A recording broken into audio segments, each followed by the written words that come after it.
Assalamualaikum warahmatullahi wabarakatuh. Apa kabar Kofizen semuanya? Semoga kita selalu dalam lindungan Allah subhanahu wa ta'ala.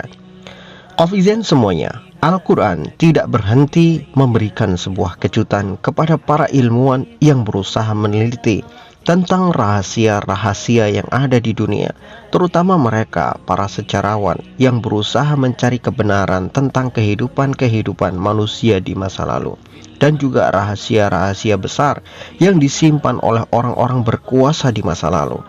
Al-Quran memberikan banyak sekali penjelasan-penjelasan yang tidak diketahui oleh kitab-kitab sebelumnya. Sebagai contoh, ada kitab Bible, ada kitab Talmud, yang dimana Bible sendiri itu adalah peninggalan yang katanya kitab lebih tua daripada Al-Quran, diklaim oleh orang-orang Kristen sebagai kitab yang lebih tua dari Al-Quran. Bible tersusun dari dua bagian, yaitu Perjanjian Lama dan Perjanjian Baru. Perjanjian Lama itu adalah kitab Torah yang kemudian diambil oleh orang-orang Kristen sebagai kitab mereka. Kemudian Perjanjian Baru adalah isinya tulisan-tulisan yang menceritakan tentang kehidupan Yesus. Jadi ketika berbicara tentang Bible, ada dua kitab yang dijadikan satu, dan ini diklaim sebagai kitab yang lebih tua daripada Al-Quran. Tetapi banyak sekali misinformasi, informasi yang tidak valid di dalam Bible ini. Sehingga ketika Al-Quran memberikan keterangan-keterangan baru, memberikan informasi-informasi baru, banyak sekali yang tidak sama dan tidak sesuai dengan apa yang tertulis di dalam Bible. Tetapi apa yang tertulis di dalam Al-Quran justru terbukti ilmiah. Orang-orang Kristen sering mengatakan Al-Quran itu nyontek kitab mereka, tapi nyatanya justru kitab mereka yang tidak pernah terbukti ilmiah. Tetapi Al-Quran, semua pernyataan-pernyataannya itu terbukti ilmiah. Jadi tidak akan pernah mungkin Al-Quran mencontek Bible, sedangkan Al-Quran selalu ilmiah. Salah satu hal yang akan kita bahas adalah bagaimana Al-Quran mengungkap rahasia tentang piramida Fir'aun dan apa yang terjadi pada Fir'aun, tapi tidak diungkap oleh kitab-kitab yang lain. Allah subhanahu wa ta'ala menjelaskan tentang keberadaan Fir'aun. Fir'aun itu adalah raja, ya memang sebutan untuk raja Mesir. Raja-raja yang berkuasa di Mesir itu memang dijuluki Fir'aun. Tetapi yang ditegaskan oleh Allah subhanahu wa ta'ala itu adalah Fir'aun yang hidup pada zaman Nabi Musa alaihissalam. Di dalam Al-Quran Allah subhanahu wa ta'ala banyak menyinggung tentang Fir'aun. Misalkan wa fir'auna dzil autad, dan Fir'aun itu mempunyai pasukan yang sangat luar biasa hebat. Atau misalkan ayat-ayat lain tentang Fir'aun, tetapi Allah subhanahu wa ta'ala menjelaskan bahwa Fir'aun itu yang berkuasa di zaman Nabi Musa alaihissalam adalah pemimpin yang sangat zalim, pemimpin yang mengaku dirinya sebagai Tuhan selain Allah subhanahu wa ta'ala. Kofizen semuanya, di dalam Bible tidak ada tiga hal ini tentang Fir'aun. Ya, di dalam Bible ataupun kitab terdahulu tidak ada tiga hal ini tentang Fir'aun. Fakta tiga ini tidak ada. Yang pertama adalah bagaimana cara Fir'aun mati dan bagaimana Allah subhanahu wa ta'ala menyelamatkannya. Kofizen semuanya, dalam catatan Bible dan juga catatan orang-orang Yahudi, mereka mencatat semua tentang kematian dari Fir'aun, yaitu ditenggelamkan oleh Allah subhanahu wa ta'ala di Laut Merah ketika dia mengejar Nabi Musa alaihissalam. Tapi catatan itu hanya berhenti di situ, seperti sebuah film yang endingnya hanya ketika Fir'aun tenggelam. Tidak dijelaskan setelah tenggelam itu bagaimana. Hanya Al-Quran menjelaskan semuanya. Di dalam banyak sekali ayat-ayatnya mengatakan bahwa ketika tenggelam, ya ketika mau tenggelam, Fir'aun itu mau mengucapkan kalimat syahadat. Dia mau mengucapkan aku beriman kepada Allah, Tuhannya Musa dan Tuhan Bani Israel. Tapi kemudian malaikat menyumpal mulutnya dengan garam, dengan air laut.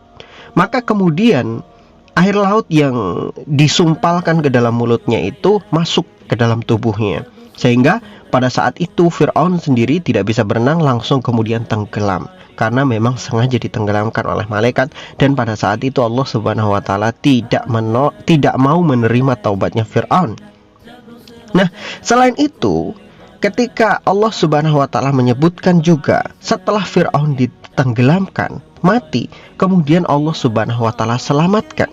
Makanya di dalam ayatnya Allah menyebutkan, pada hari ini kami selamatkan jasadmu supaya kamu menjadi pelajaran bagi orang-orang setelahmu. Ini tidak akan pernah ditemukan dimanapun, baik di dalam Bible ataupun kitab-kitab yang diyakini sebagai kitab suci atau rujukan bagi orang-orang Yahudi maupun orang-orang Kristen. Tidak ada catatan ini, di mana Tuhan sengaja menyelamatkan jasadnya Fir'aun. Karena kalau Fir'aun itu tenggelam, terutama tenggelam di dalam laut, hampir mustahil orang yang tenggelam di dalam laut itu selamat. Ngambang itu mustahil. Kalaupun jasadnya ngambang, itu pasti ada binatang-binatang lain yang akan memakannya. Tetapi bagaimana sosok Fir'aun yang tenggelam di tengah-tengah Laut Merah, ya, di dasar bulakan, kemudian dia bisa diselamatkan. Dia tersingkir jasad itu, kemudian hanyut sampai ke tepian pantai. Jasad itu ditemukan, kemudian jasad itu dimakamkan seperti para raja-raja Fir'aun terdahulu. Makanya ketika penemuan jasad Fir'aun ini, yaitu jasad Fir'aun yang hidup pada zaman Nabi Musa alaihissalam, ada yang mengatakan Ramses II. Jasad Fir'aun Ramses II ini ditemukan oleh para ilmuwan, dan ilmuwan membuktikan bahwa memang betul ini adalah jasad yang pernah tenggelam. Salah satu orang yang menelitinya adalah Maurice Bucaille. Dia sendiri membuktikan apa yang diklaim di dalam Quran itu benar-benar ada, yaitu fakta bahwa Fir'aun itu tenggelam karena ada sisa-sisa garam yang ada di mulutnya, menunjukkan bahwa Fir'aun ini pernah tenggelam di dalam laut karena ada sisa garam di dalam mulutnya. Kalau tidak ada sisa garam, maka mungkin kemungkinan itu adalah bukan tenggelam, tetapi karena adanya sisa garam di dalam mulutnya, sisa garam yang masuk ke dalam tubuhnya, maka membuktikan bahwa Fir'aun ini adalah Fir'aun yang ditenggelamkan oleh Tuhan karena mengejar Nabi Musa. Nah, kemudian bagaimana jasadnya Fir'aun itu bisa sampai ke daratan, sedangkan pada saat itu Fir'aun ditenggelamkan ke dalam lautan. Ini membuat Dr. Maurice Bucaille itu nggak bisa tidur. Pada akhirnya dia menemukan fakta, satu-satunya kitab suci yang menyebutkan penyelamatan jasad Fir'aun hanya Al-Quran. Di dalam kitab-kitab yang lain tidak ada satupun yang menyinggung tentang penyelamatan jasad Fir'aun. Hanya Quran yang menyebutkan, pada hari ini kami selamatkan jasadmu supaya kamu menjadi pelajaran bagi orang-orang setelahmu. Ayat ini sangat luar biasa, disebabkan karena ayat itu menunjukkan bahwa Fir'aun akan jadi pelajaran bagi orang-orang setelahnya, yaitu orang-orang yang hidup bukan hanya zaman Nabi Muhammad SAW, tetapi kepada zaman akhir zaman ini, yaitu zaman kita. Karena jasadnya Fir'aun juga ditemukan di zaman kita, di zaman sudah modern, dan penelitian tentang jasad Fir'aun juga dilakukan oleh orang-orang modern, sehingga penemuan jasad dan pembuktiannya dilakukan oleh orang-orang modern menjadi pelajaran bagi orang-orang modern saat ini. Jadi jasadnya Fir'aun itu bukan ditemukan pada zaman Nabi Muhammad SAW. Orang-orang Mesir juga nggak tahu di mana letak kuburannya Fir'aun, bagaimana dia mati, kemudian bagaimana dia diselamatkan oleh Tuhan, nggak tahu, karena itu semuanya rahasia yang disimpan oleh kerajaan Fir'aun pada saat itu, dan pemakamannya juga dilakukan oleh kerajaan Fir'aun, dan itu tidak dipublikasikan kepada orang-orang Mesir, sehingga orang Mesir juga tidak tahu tentang rahasia itu. Itu yang pertama. Yang kedua, tentang Haman. Haman itu adalah sosok menteri yang sangat dipercaya oleh Fir'aun. Jelas kita sudah banyak sekali membahas tentang Haman. Dan ketika ditemukan batu Rosetta, ini adalah hal yang sangat menariknya.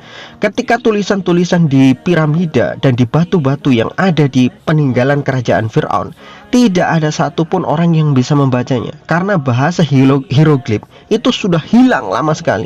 Artinya orang-orang Mesir juga tidak tahu cara membaca hieroglif.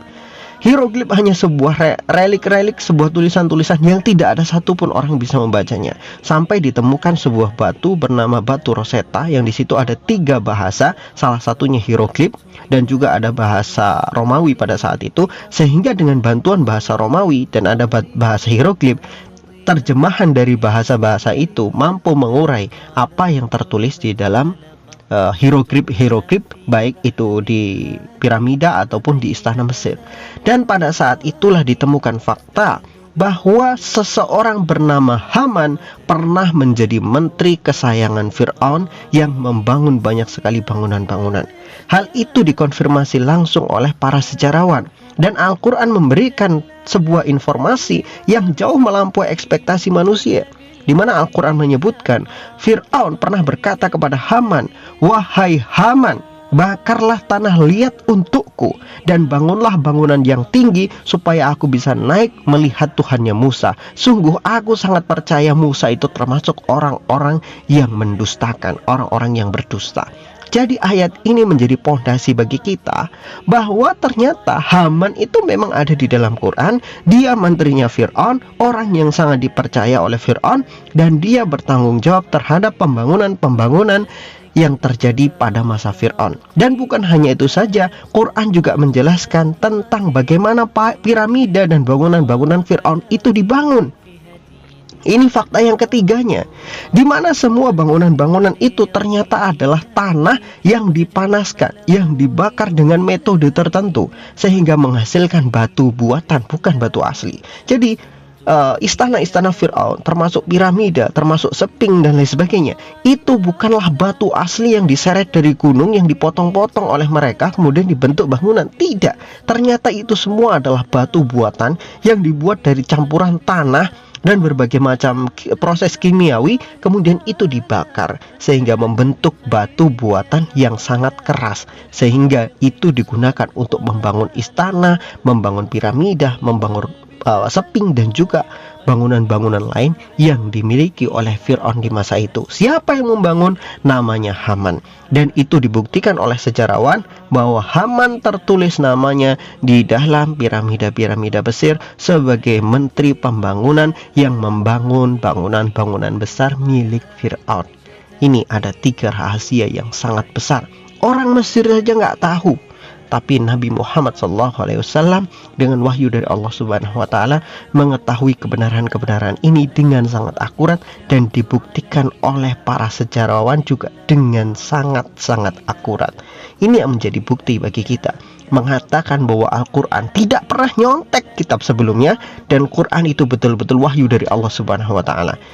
Karena sesuatu yang bukan dari Tuhan itu pasti salah. Perhatikan baik-baik. Kalau itu betul-betul dari Tuhan, tidak mungkin salah. Tetapi kalau dia bukan dari Tuhan, pasti banyak kesalahan di dalamnya. Mungkin ada 1, 2, 3, 4, 5, 6 kebenaran di dalam kitab itu, tetapi kesalahannya pasti juga banyak. Sehingga kesalahan-kesalahan itu membuktikan itu bukan dari Tuhan.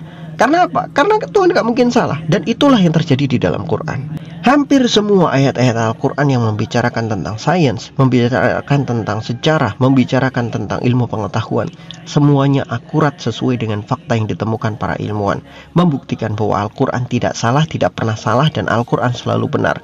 Bahwa Al-Quran betul-betul dari Allah Subhanahu wa Ta'ala, Tuhan semesta alam, Tuhan yang menciptakan alam semesta, yang merawat alam semesta, menjaga alam semesta, sampai tiba waktunya nanti pada hari kiamat. Itu juga akan dibuktikan sesuai dengan apa yang disampaikan di dalam Al-Quran.